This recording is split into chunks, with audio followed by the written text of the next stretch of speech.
Hey guys, this is Az here, and thanks so much for coming back to watch some more of the Netrunner regionals from the end of May, held in Bangor, Northern Ireland. The legal data pack up to this point is Salset Island, and we are in the lower bracket final, and we're going to have Daryl McDowell versus Jordan Saxby playing his pal Anna again. You can have a quick look at the double elimination brackets there, with the winner going to be going up against Ben Fox in the grand final.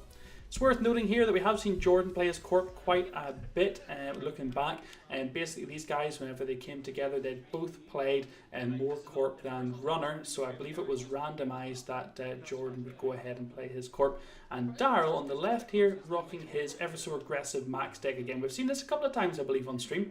So this is the account siphon keyhole max, and I've got to give a lot of respect to these guys. Both of them knocked down, both of them fought their way back through. Jordan in particular has played a huge amount of games in the double elimination to come back through and get a chance to head back to the top bracket grand final. So really nothing too new here. Jordan going to be looking to sneak out some agendas probably early. The account siphons and early HQ pressure from Max we're going to be seeing supported by Eater and Knight, leading into that eventual just keyhole domination. Jordan running so many agendas is actually probably going to struggle a little bit more, only running 2 Jacksons as well, which limits his protection in those big keyhole dives. So Jordan kept his starting hand, Daryl mulliganed his, and we're going to be off to the races here.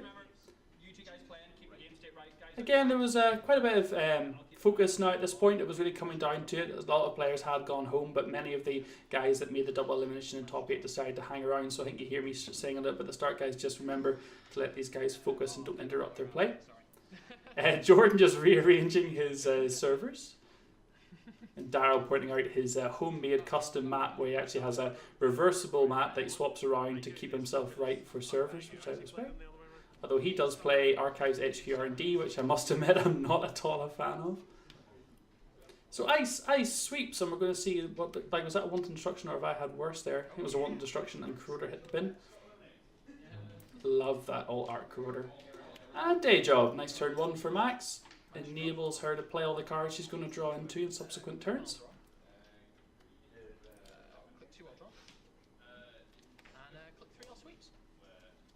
So just some draws and another sweeps for Jordan.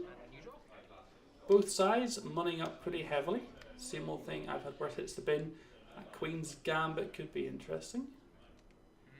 Plenty of money, looks like a sure gamble. Liberated, lots of money as the Liberated is dropped onto the table there and is instantly clicked. Both sides heavily moneying up here. Now on Daryl's side of the table, he's got that account siphon in hand, and with Eater or Knight he can basically guarantee that with Fems to back up support should we get into multiple ice situations. And Jordan is going to pop out an early agenda, I presume. I don't believe he is running any advanceable traps. And Max is basically just like playing against a pad campaign for Blana. It's almost just like running 1 credit a turn, because you're getting that credit guaranteed every single turn, which is fantastic. He's probably not going to have any money issues the rest of the game. So here's Knight installed, popped on this ice. Daryl going after this really aggressively early on. Doesn't fear a single advanced card, which I think is a great play out of him. And Jordan was maybe gambling on the fact that he didn't have a breaker available. What has he popped out in front here? Is it something brutal? Some brutal sentry? Well, that's a trap, so he's just not ready yet. Well, it depends on how much money I want to tax you on the way to the trap. Yeah, I'm just going to spend 1. Okay, Jordan actually raises a Draco, which really isn't going to do a huge amount here, though he does just spend the 1 credit, which is going to mean 2 credits needing to be spent by Knight to get through. And wow, an early Nisei. That's a really strong steal for Max. Removing that counter from the equation that would potentially be stopping keyhole or account siphon runs is just absolutely huge, and that Knight has earned its weight. Not the cheapest of cards to break with, 2 credits to break. You have to click to install it as well. It makes it kind of clunky, but desperately effective in a situation like this. Guarantees essentially he was going to get through. And Jordan probably quite wisely goes ahead and overwrites straight away. I think Daryl potentially moved a retrieval run to the front of his hand there, did he? I know 1 retrieval run's hit the bin. He does have the Eater. Okay, and then install another new card into that server.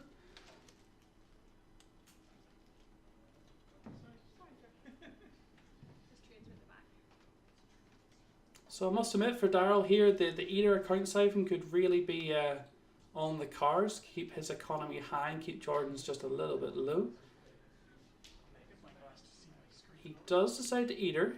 Is he going to maybe continue to money up a little bit, or is he actually going to go ahead and pile on the aggression more now?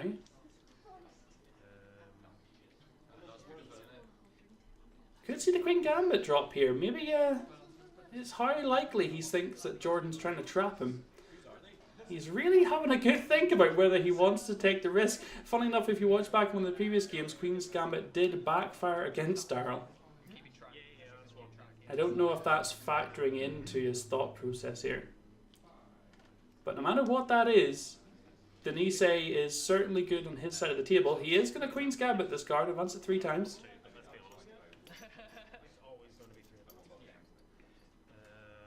Gain himself 6 credits for doing so. And pass the turn back to Jordan. And what's Jordan going to do with this card now? He's checking what it is himself. He's going to advance it once, advance it twice, and he's going to score a Brain Trust with a counter. I haven't seen that before. That's pretty epic, actually. Yeah, Daryl making a bit of a point of this as well. So Brain Trust, if you don't know, is a 3-2 Jinteki agenda, and for every 2 advancement counters that you over advance it past 3, it reduces the res cost of your ice by 1. So not only is Jordan getting a credit every turn due to Max's ability and Palana's ability, but he's also going to gain this benefit from Brain Trust now, which will lower the cost of his ice. In response, though, here comes the account siphon from Daryl. Can't imagine that Jordan will not res here. He's bound to res absolutely anything just to try and start taxing Max. Wow, no he doesn't. He lets him straight in. Gives up the 5, 10 to Max, and those 2 tags. Probably going to stick around for the rest of the game. I don't think there's going to be many resources that Daryl's going to rely on, and wow, he's going straight back in again. Look at that swing. 20 credits up for Max, 10 credits down for Palana. Absolutely brutal. The Deja Vu in hand as well. Should he really want to twist the knife next turn? Oh, my ice is 1 cheaper. What? You did have 14 credits earlier. Yeah. And I don't know then, has Palana's ability come back to bite it on the ass here? Has having all that money actually ended up helping Max? He hasn't resed anything, he's barely advanced anything, and really all those sweeps and all that economy has actually just funded Max's game. That's a real interesting talk about actually, and one I think I'll have to come back and look at later. Surprised Jordan couldn't find more ways to spend that economy he had earned. That being said, he did try to play quite fast, which I think is a very good call whenever you know Max is relying on getting her rigged together. We also can see Jordan's hand, plays with his hand very close to his chest, which I do commend.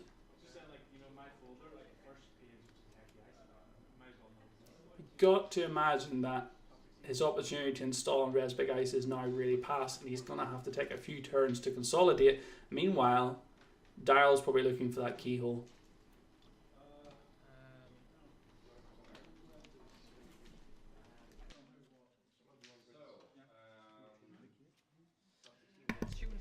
Wow, so some of the influence of Jordan's comes out, spending reuse to trash 3 cards from his hand, and that's going to give him 6 credits.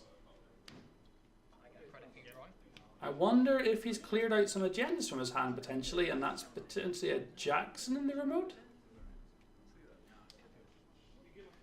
And if I was Daryl, I would be tempted to go have a look. He also could have trash something like Celebrity Gift. Maybe he didn't want to reveal his hand.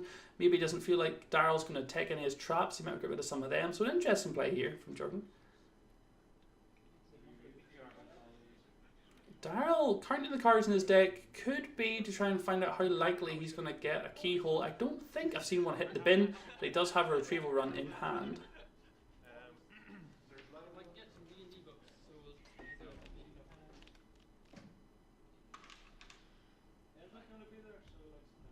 So he could drop down the Liberated here. I don't think he needs any more cash right now, so he starts drawing.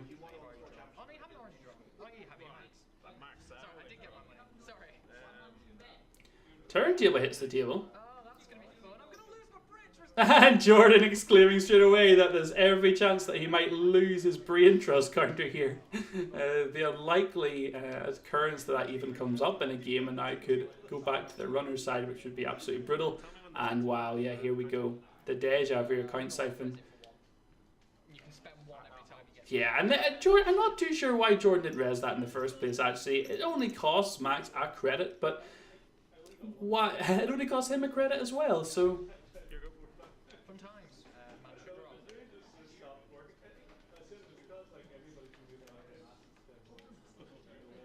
There really isn't any, humongous ice in Jordan's deck. There are 2 Ashigarus, and there are 3 Kamainus, which for, an AI Breaker suite can be pretty taxing. There is Keyhole. We're going to see this retrieval run played. No, Daryl's actually going to go and check, and finds an agenda. Unorthodox predictions. Jordan makes the assumption. Daryl, follows along, of course. Ensures the counter comes with it, and wow, from a 2-2 position, Jordan gets a little bit tricky, tries to sneak out another 3-2. It goes against him, or 3-1, sorry. And now we've got a 4-1 game, and I just don't see this going anyway about Daryl's. He's going to deja vu again. And wow, we're up to 8 tags, 4 siphons now. I need more dice. Oh, your hacktivist meeting. Did you? Oh no, you scored. Sorry. Yeah, hacktivist meeting just staying on the table, of course. Only disappears if another current is played or if the corpse scores. And wow, retrieval run almost certainly going to be for Keyhole. It is indeed. And wow, we're just on a clock now, I think, as Daryl passes the turn back. I don't think Daryl really needs to do much more now. It looks like Max is on something like 49 credits.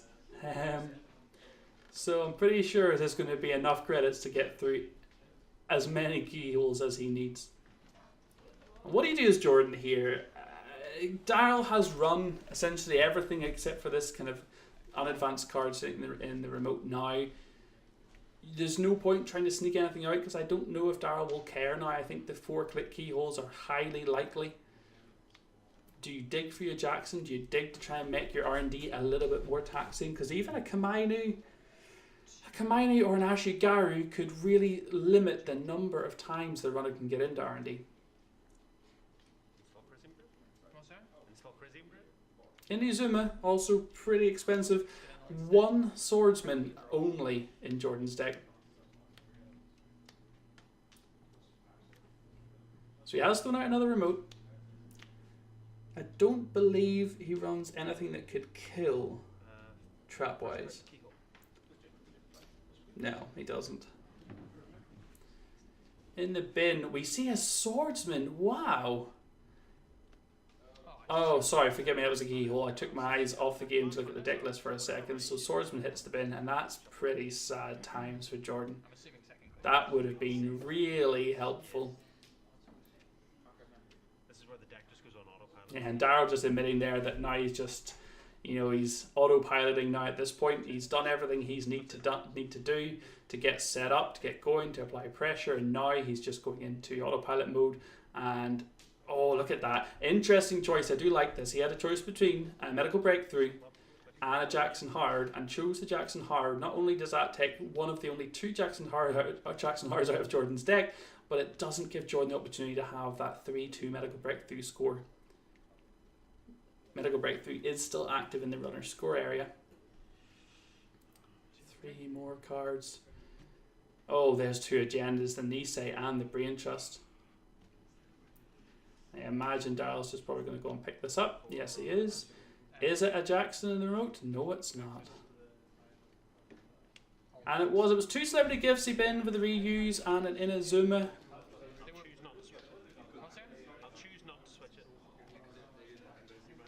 And at this point, I don't know what you do. Losing the Swordsman and the Jackson are almost worse than losing the Nisei to Jordan here. That Swordsman over R&D could have been such a saving grace. Because you put it in CI, 7 point CI. Or no, 7 point CI sometimes. That's the only reason I know it's one of them. Otherwise I would never touch it.